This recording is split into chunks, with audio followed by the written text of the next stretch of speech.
I am no longer a slave or a prisoner of fear.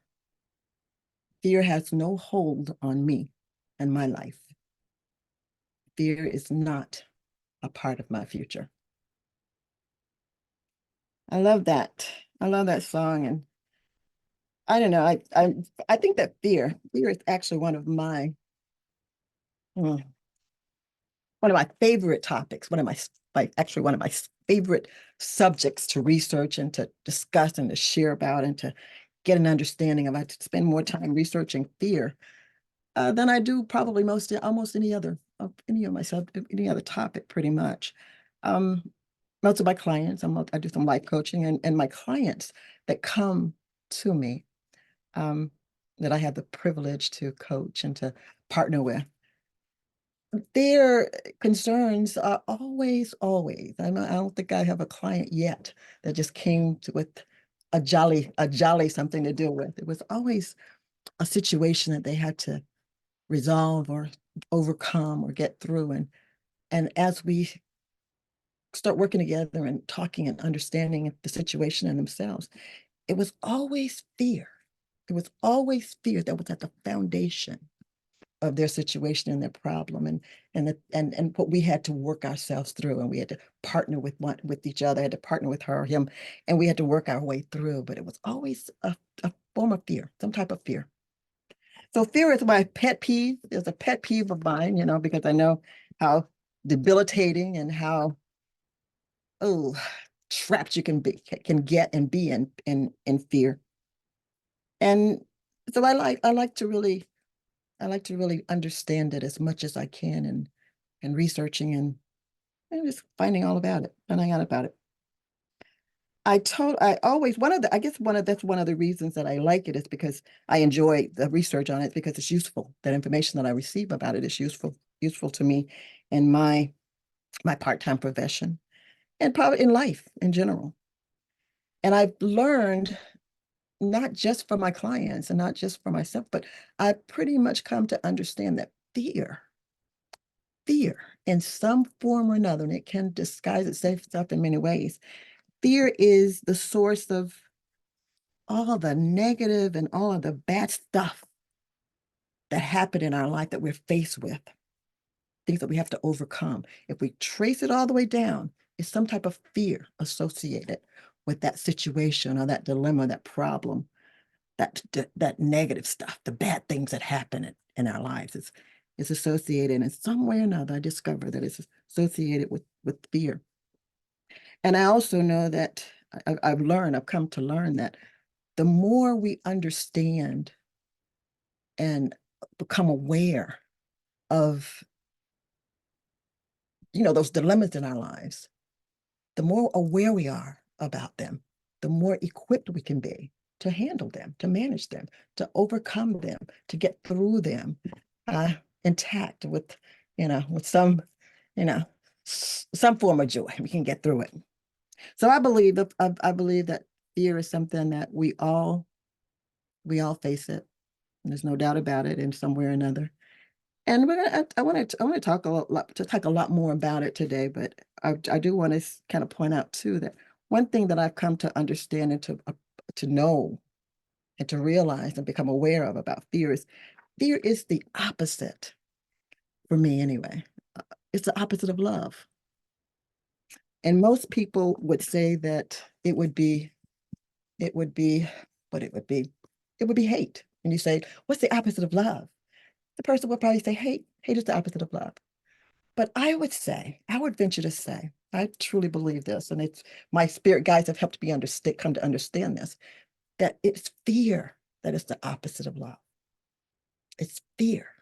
And then, in my research, I've discovered that, that's what God shows us. That's what God has helped me to come to understand. The teachings of Christ, the teachings of Jesus have helped me come to understand that as well. Because what he says in his word, in the scriptures, it says that perfect love casts out fear. So if it can cast it out and do away with it, it must be the opposite of it. So I look at fear as being the opposite. of love.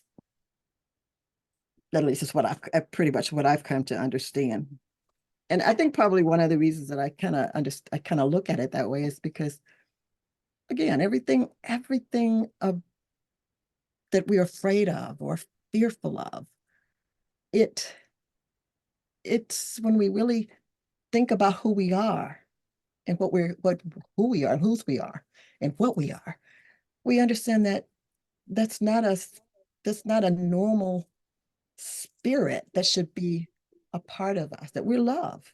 We're our constitution, our, our livelihood, our life flow, our life blood, if you would, our life spirit is love.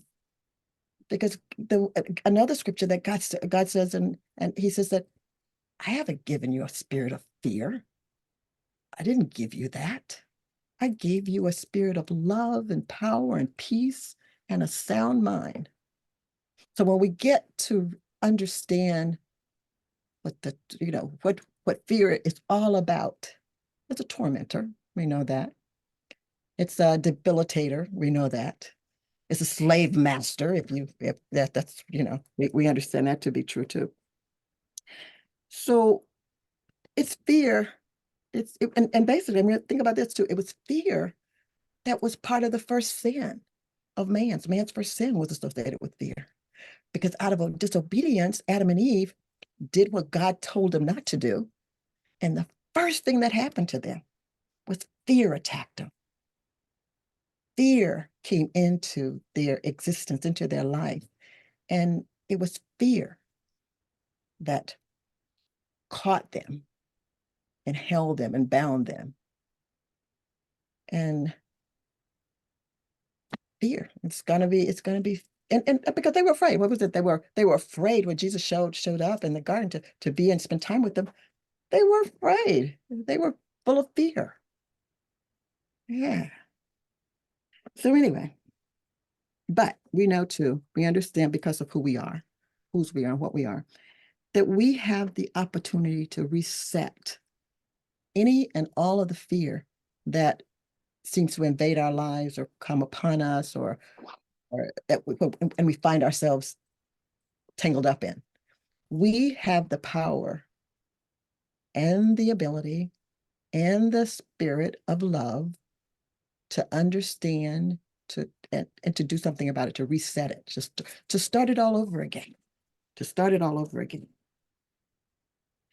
So this morning, what I want to do is I want to talk about three things. First, I want to talk about some of the lessons that we learn in our fear, because we're fearful, and we have an opportunity to process it and to do something about it, and the things that we learn about it as we're going through it and overcoming it and coming out of it. I want to talk a little bit about that, but I also want to talk about how, the difference between it, just the difference between fear. We have a healthy fear and an unhealthy fear.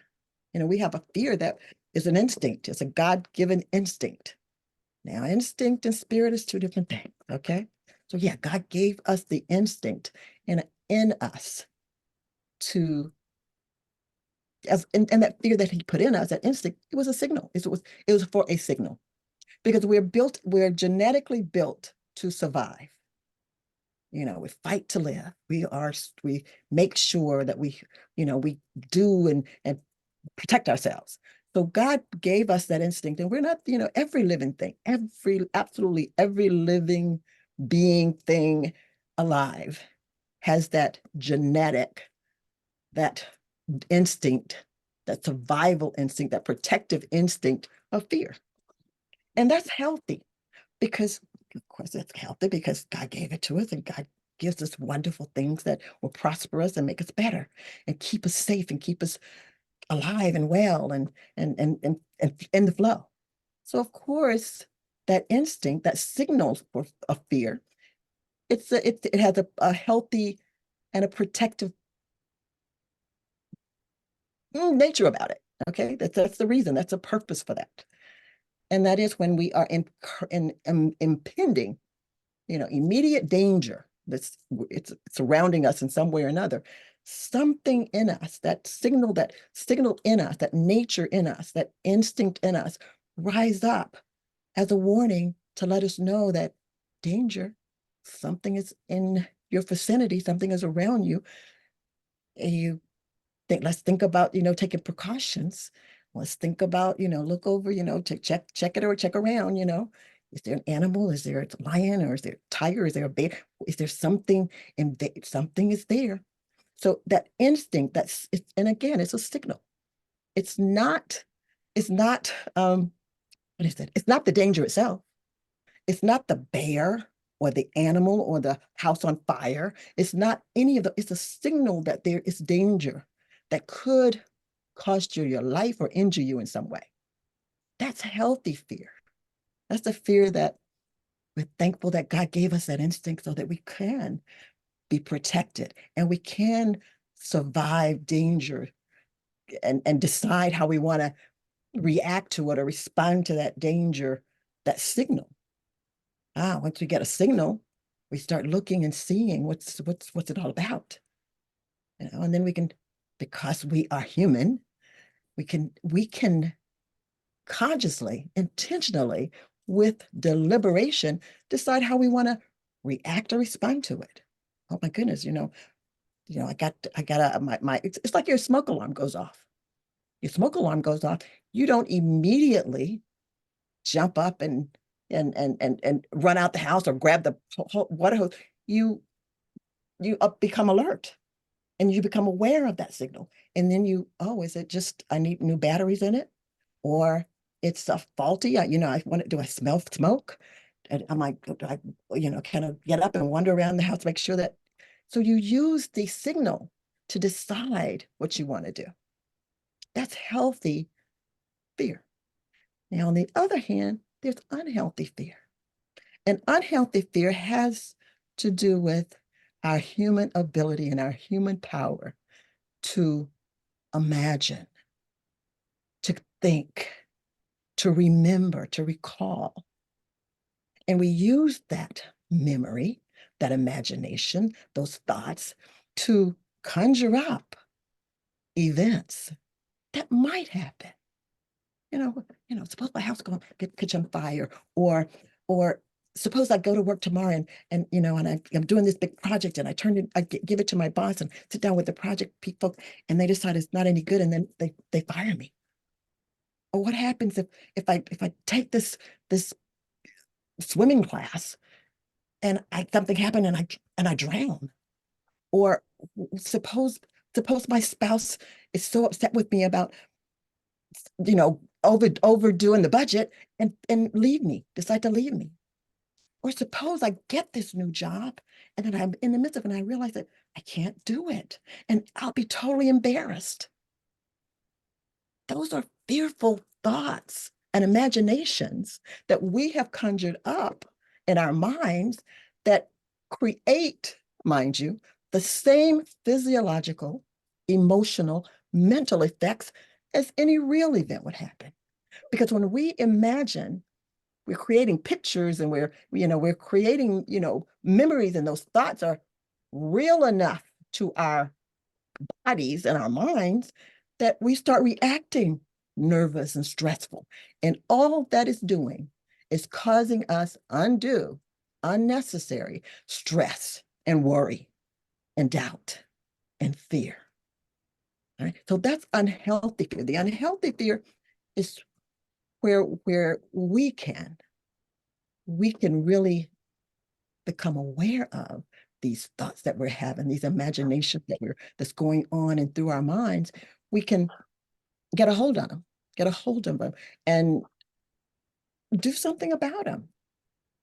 Do something with them rather than allow them to keep running us around like chicken with the head cut off, worried about something that may never happen, that may happen, that we may have recalled happened to somebody else that told us about it, or we've sat down and we've figured it out and said, oh no, this is not going to work, and I can't, I'm not even going to apply for this job because no, I'm just too afraid. I'm just, or I know I'm not going to be able to do it. That's frustration. That's needless frustration. And that is unhealthy because unhealthy, I mean, unhealthy to your physical body is stress. Stress is one of one of our, the worst things that, it's a killer. Makes our blood pressure go up, makes us prematurely gray. We just, all of a sudden, we have all these crazy illnesses and all this depression and all this, wrinkles in our face and frown lines, because we're worried about something that may never happen, or it happened, 10 years ago to, to your, your old boss, and you're still living it and remembering it, and your body's still reacting to it. That's unhealthy. That's unhealthy. I think it was Mark Twain that said, a lot of, how does he put it? He said, a lot of terrible things have happened, I've gone through a lot of terrible things in my life. And some of them have really happened. Yeah.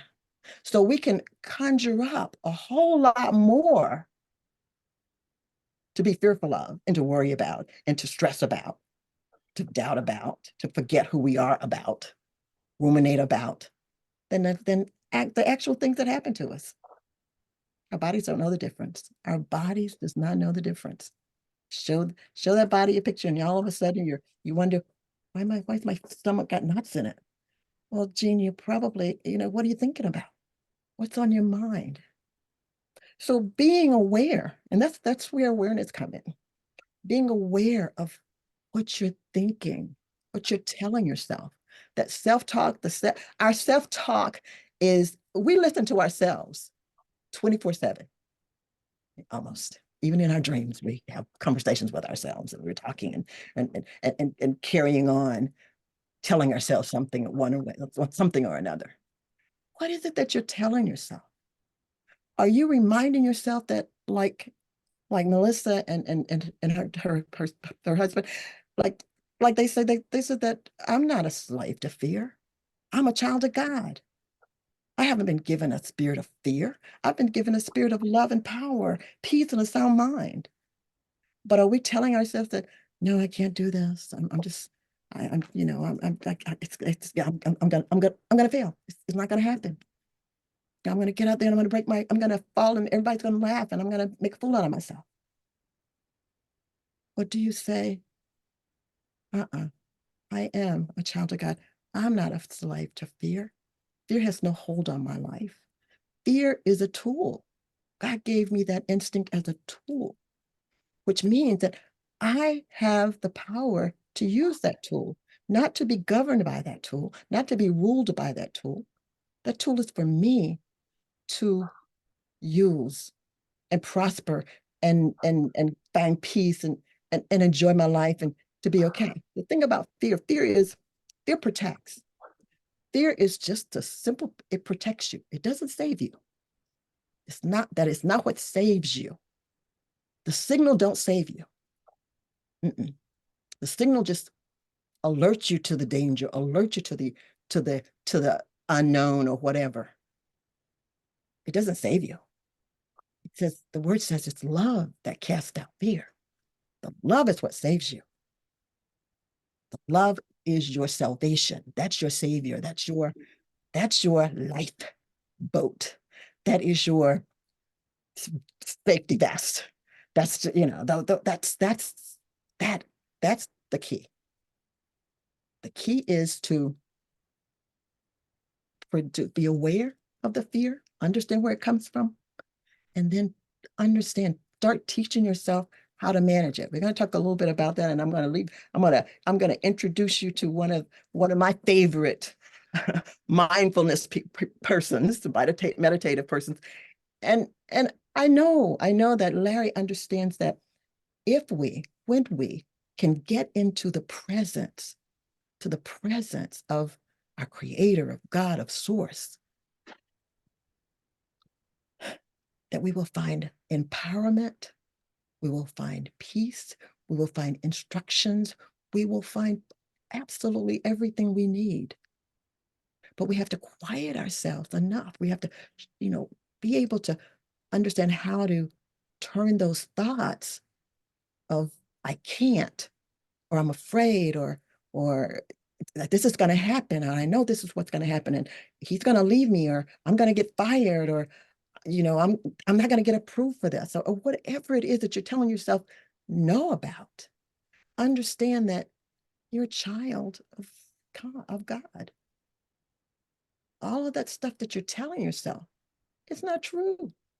It isn't true. So quite get into a habit of becoming aware of what you're saying to yourself, what you're telling yourself. Acknowledge and be aware of your fear. I'm not saying make it, come to be pals with it, but become aware enough about it to understand what it needs to be satisfied and to release you. What's the key to unlock the chains that you have on me? And so it's surprising because it's something that I've kind of taught my clients to do, and I hope that one of these days, like Larry and I can sit down and come up with kind of I don't know, a meditative worksheet or gold or some way that I can pass this information on to them so that they can do it. We just kind of haphazardly do it. But one of the things that I teach them to do is when you realize that you are worried or afraid or scared about something, ask yourself talk to yourself, quiz yourself. Why? Why am I afraid that I'm going to fall on my face? And so if I do fall on my face, what am I afraid that's going to happen? And then ask your fear, what do I need to do to help you just let go and to release that and be okay? Sometimes we have to talk to fear. Not to don't want to get too chummy with fear, but talk to fear. Because you want fear to release you. You want to let go of fear. You want fear not to harass you and to not depress you and not to paralyze you. You want it to find out, what is it? What is it that you're so afraid of? You're afraid that you won't be accepted. Is it acceptive? Is it the fear of losing love? Why would you feel that way? What can I do to show you love, to give you love? Sometimes that's all it's just needed to understand and to accept you. I know, I see that you're there. I see that you got my stomach all in knots, but what would it take for you to release that knot in my stomach? I'm breathing, I'm smiling into it, and I want you to just stay away. I'm giving you attention, I'm giving you love. What more can I give you? So that you can be comfortable, you can be okay, you can feel assured. And that's a child in me that I'm talking to, basically, that I can be assured that whatever it is that's frightening me, whatever it is that's got me all tied up, all enslaved, try to get to that. And sometimes it's a little scary. And Larry can probably attest to that because we don't want to open up too much of Pandora's box because too much comes out at one time. And so there's certain ways you do it. But what I do, and I use a lot of the meditations that Larry has given us, and that smiling is one of my best. But I have to find that knot where I realize that I'm saying the same thing over and over to myself, which is not true. I smile on it. I put a smile on it. I breathe and I put a smile on it. So I can embrace it, so I can acknowledge it. Sometimes just acknowledging that it's there is all it needs. Because sometimes ego has to do with ego a lot of times. Ego just wants you to know that you acknowledge me. You're not dissing me or putting me aside or thinking that you don't need me. You need me. I want to be loved. I want you to care for me. And there's a little person in us that has that feeling, that need, the desire to be loved and to be cared for and to be assured that everything is going to be all right because you and I are children of the Most High, and that all good things are meant and intended for us. So make mindfulness a practice when you become aware of your fears, and be attentive to the cause of the fear, the reason for the fear, if you can. And if you can't, then I'm going to suggest that you reach out to Larry and work up a plan with him to help you get to some of the bottom of some of the deep unconscious or subconscious roots and causes that may be so buried in there that it takes, a therapist or a hypnotherapist or someone other than just yourself to do it.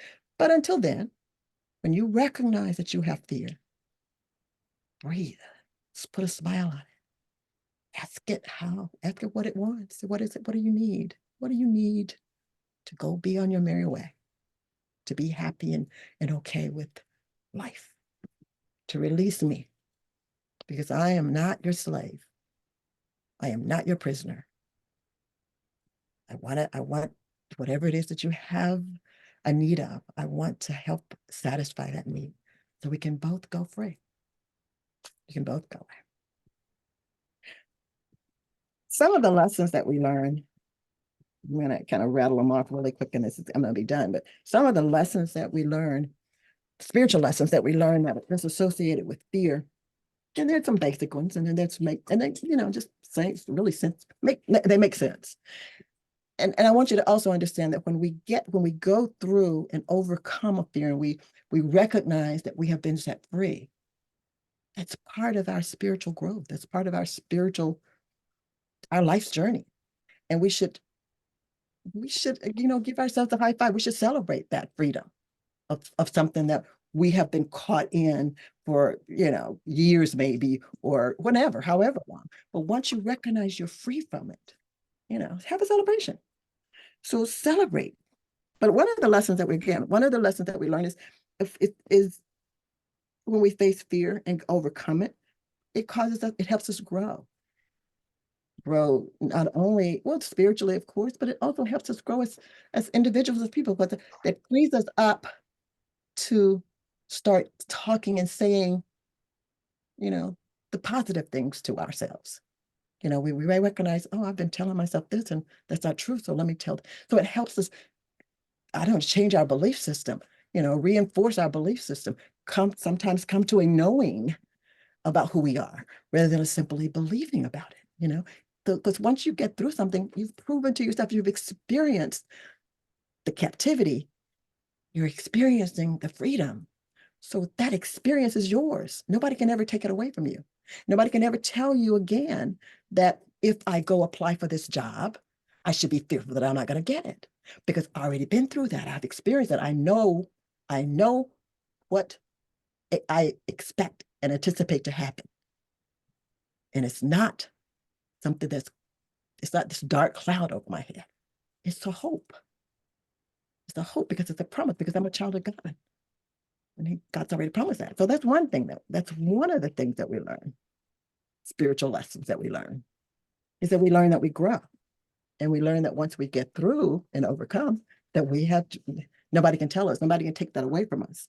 Another thing we learn is we learn to control ourselves and to be more in control of ourselves, to manage that fear. And fear basically is just because we don't know what's going to happen. And when we don't know what's going to happen and we depending on it, that it is fearful.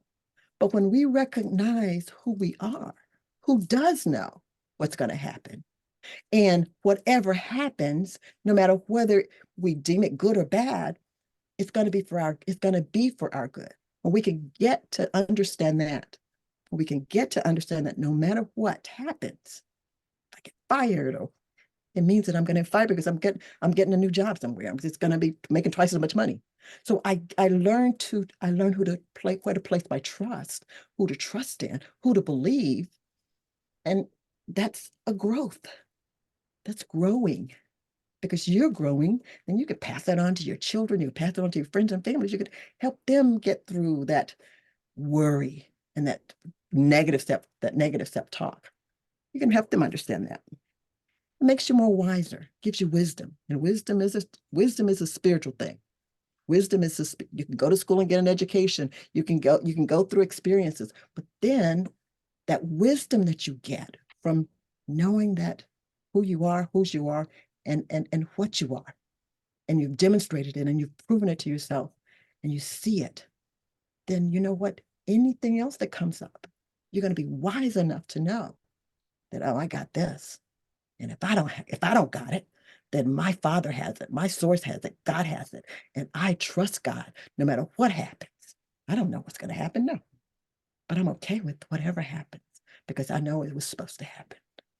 Whatever it is, it's for my good and the good of all that I'm concerned about. I understand that. And it makes us stronger, it makes us more resilient, we more determined, you know, flat-footed, just dug in. I know that I know that I know that God is in control of this. And now I can get through whatever it is that happens. I am exactly where I'm supposed to be. I'm doing and I'm being and I'm making myself available exactly like I should be. And if I'm not, God can even figure out how to use that too, to my betterment, for the good of all. That. And it also helps us have compassion and empathy for ourselves, for that broken, sometime hurt, afraid, scared, fearful, doubtful person, ego and person inside of us. It helps us be more compassionate to ourselves and to others when they're going through what we've gone through. And we can help them identify and bring them to the awareness of, because we have compassion for them, because we've saved the space in our hearts for them, we can understand. So I'm not going to get so upset and frustrated with you because I know what you're going through, because I went through the same thing. I went through that. So we share the compassion and the empathy with one another. So those are just a few things that we learn, spiritual lessons that we learn. And those are lessons that will forever and ever be a part of who we are and what we are and whose we are. And we stay in that connection, that mindful, intentional connection to source that will put you in the very presence of the power of love, the source of love, the flow. You're in the midst of the flow of love, push you right in the midst of it. That, my dear fellow conscious ones and celebrants, is how we manage fear and how we don't deny it. No, we just be aware of it. And I think there was a word that I posted earlier. When we acknowledge our fear and we come to understand our fear, then that makes us smart. It gives us the smart when we recognize it and we can see it and we can embrace it. But what really makes us winners and what proves that we are indeed childs and children of God is when we overcome the fear and get through whatever it is that we attempted to get through. And that's the whole point. We want to be testimonies to who and what and whose we are. That is what I truly believe that that is the basis of all of our intention, is to be all that we were created to be. And that is our testimony of who and whose and who and what we are. That is all I have for you today. I hope that you've received something out of it. And I hope that you can start being more proactive to your fear and understanding that you hold the key for the unhealthy fear. We hold that key. We hold the key. So we don't need to ask the fear to get, we have to, because we conjured it up. We imagined it up. So just like we imagined it, we can get a hold on it and say, oh, that's not exactly the picture I have for my life. That's not the picture that God has for my life, my source has for my life. Let me tell you the picture that God has. I am not a prisoner. I am not a slave to fear. Fear has no hold on my life. Fear is a tool that helps me protect my life. But I have the power of love and peace and the soundness of mind. That's the spirit that was given me. And that's going to overcome any fear. It's going to cast out any fear at any time.